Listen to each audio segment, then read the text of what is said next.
Talking negatively about yourself has very serious consequences on a psychological level, but on a spiritual level as well. Hi, if you have no idea who I am, my name is Claudiu Manea. I'm a psychologist and a therapist, and for the past 10 years, I've been helping people just like you have aligned lives, strong families, and inspired businesses. And why do I say that negative self-talk has very serious consequences? Well, first of all, from a psychological point of view, whatever we tell ourselves has meaning and has weight. And the more we tell ourselves something, the more that idea gets ingrained in us. And the more it goes from the conscious mind into the subconscious mind and eventually into the unconscious mind. So the more you repeat something negative about yourself, like, I don't know, I always mess things up. I am incapable of doing something. I am stupid. I am whatever negative things you tell yourself. The more you tell yourself these things, the more you start to believe them, because they start to go deeper and deeper into your mind and into your being. And that's reason enough not to do it. We all go through periods or moments in which we do these things. And unfortunately, for some people, these periods are extremely long.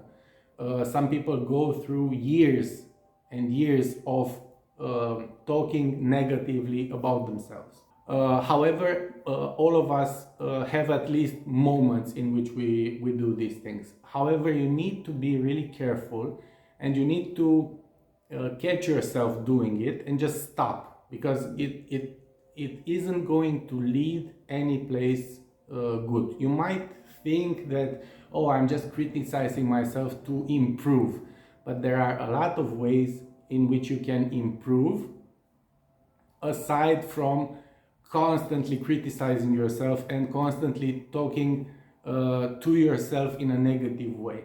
Okay, so you might say that, okay, in that situation I might have chosen better, or I might have reacted better, or I might have done something better. But you are not supposed to say, in every situation I mess things up, in every situation I am incapable of expressing myself, or whatever you tell yourself. Okay, so you can examine a certain situation and try to come up with better ways of handling that situation, but you shouldn't generalize, and you shouldn't allow a particular situation to become a label that you carry from that moment forward. Okay, that's not healthy. That's not going to serve you in any way. Second of all, from a spiritual point of view, there are many implications as well. The first one is that words have weight, and words have more power than we usually tend to ascribe to them. And to exemplify this, I will refer you to the very first line in Genesis. In the beginning there was the Word.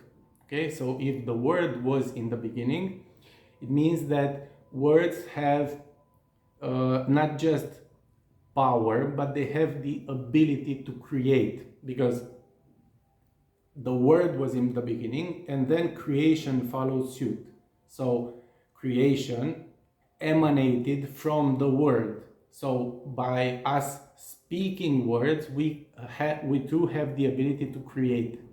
And when you tell yourself that I am incapable, you are in more ways than one, you are creating that reality for yourself. at least.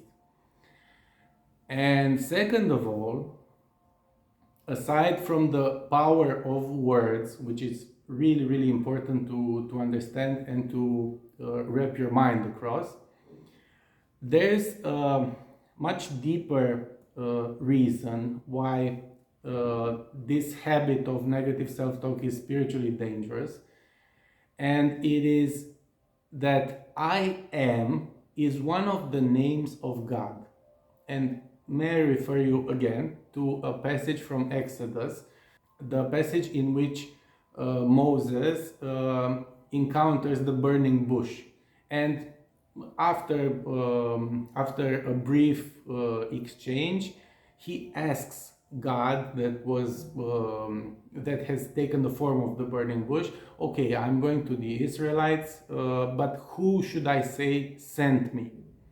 And God replies, tell them that you are sent by I am.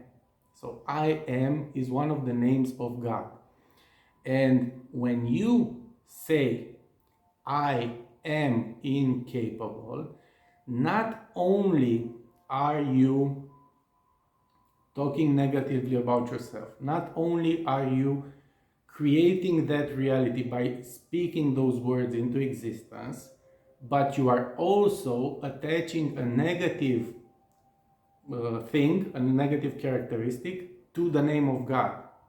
So that power of creation, of bringing that idea into reality gets amplified.